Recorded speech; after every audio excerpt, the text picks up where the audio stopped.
पाकिस्तान की सियासत में बहुत से नाम आए और चले गए, लेकिन एक नाम ऐसा है जो आज भी कब्र से हुकूमत करता है।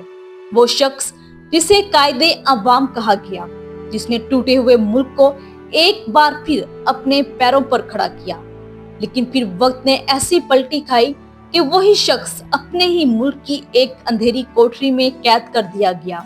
4 अप्रैल 1979 की वो सुबह जब एक जल्लाद के हाथ ने एक बटन दबाया और पाकिस्तान की तारीख का रुख हमेशा के लिए बदल गया। आखिर एक मकबूल तरीन वज़ीर आज़म को फांसी क्यों दी गई? वो कौन से मुहर्रिकात थे जिन्होंने एक आर्मी लीडर को तख्तादार तक पहुंचाया? आइए जानते हैं आज की इस खसूसी रिपोर्ट में। नाज़रीन, जुल्फ़िकार अली भुट्टो के इक़्तिदार का आगाज किसी फिल्मी एंट्री से कम न था। 1971 में जब पाकिस्तान दो लख्त हुआ, फौज का हौसला टूट चुका था और 93,000 फौजी भारत की कैद में थे, तब भुट्टो ने इक़्तिदार संभाला।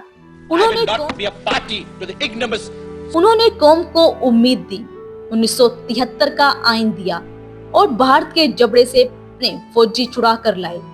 इनका इक़्तिदार सिर्फ पाकिस्तान तक महदूद न था, उन्होंने इस्लामी ब्लॉक बनाया, शाह फैसल और कज़ाफी को एक मेज पर बिठाया और पाकिस्तान को एटमी ताकत बनाने का वो ख्वाब देखा जिसे दुनिया की बड़ी बड़ी ताकतें बर्दाश्त नहीं कर सकी। लेकिन इक़्तिदार की चमक में भुट्टो से कुछ गलतियां हुई। इनके सियासी मुखालफिन का कहना था कि भुट्टो किसी की मुखालफत बर्दाश्त नहीं करते थे। 1977 के इंतखाबात आए, भुट्टो जीत तो गए, लेकिन अपोजिशन ने धांधली का शोर मचा दिया।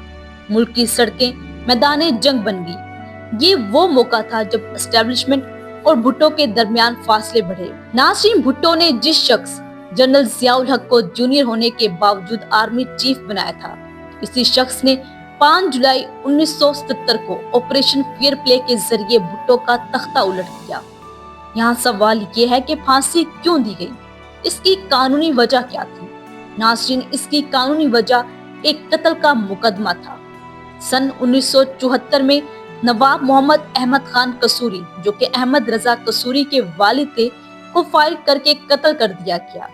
अहमद रजा कसूरी ने इल्जाम लगाया कि असल हद वो खुद थे और ये हमला भुट्टो के इमा पर किया गया। मार्शल लॉ लगते ही इस केस को दोबारा खोला गया, गवाह सामने लाए और भुट्टो को इस साजिश का मरकजी किरदार करार दिया गया।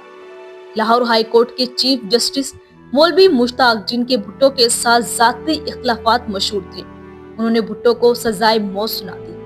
भुट्टो ने सुप्रीम कोर्ट में अपील की, लेकिन वहां भी फैसला 4 के मुकाबले में 3 जजों की अक्सरियत से बरकरार रहा। दुनिया भर के सरबराहों बशमूल अमेरिकी सदर और सऊदी शाह ने ज़ियाउल हक से रहम की अपील की, लेकिन जनरल ज़िया का इरादा अटल था। नाज़रीन, क्योंकि वो जानते थे अगर भुट्टो जिंदा रहा तो वो ज़िया के लिए खतरा रहेगा। 4 अप्रैल 1979 की रात भुट्टो को बताया गया कि इनकी रहम की अपील मुस्तरद हो चुकी है। जल्लाद तारा मसीह को बुलाया गया। भुट्टो, जो कभी आर्मी स्टेज पर गरजते थे, आज खामोशी से तख्तादार की तरफ बढ़े। इनके आखिरी अल्फाज थे, ए खुदा मेरी मदद कर, मैं बेगुनाह हूँ। तारा मसीह ने लीवर दबाया और एक अहद का खात्मा हो गया। भुट्टो को इनके आबाई शहर गड़ी खुदा बख्श में खामोशी से दफना दिया गया। आज भी तारीखदान इस पर मुनकसिम है। कोई इसे अदालती कत्ल कहता है और कोई इससे कानून का इंसाफ। लेकिन एक बात तय है कि भुट्टो को फांसी देकर इनकी सियासत को खत्म नहीं किया जा सका, बल्कि वो एक मर्दे हुर बनकर लोगों के दिलों में हमेशा के लिए जिंदा हो गई। नाज़रीन, ये थी हमारी आज की रिपोर्ट। अगर आपको वीडियो पसंद आई हो तो लाइक करें, शेयर करें और हमारे चैनल को सब्सक्राइब करना ना भूलें। हम मिलते हैं आपसे अगली वीडियो में, तब तक के लिए अल्लाह हाफिज।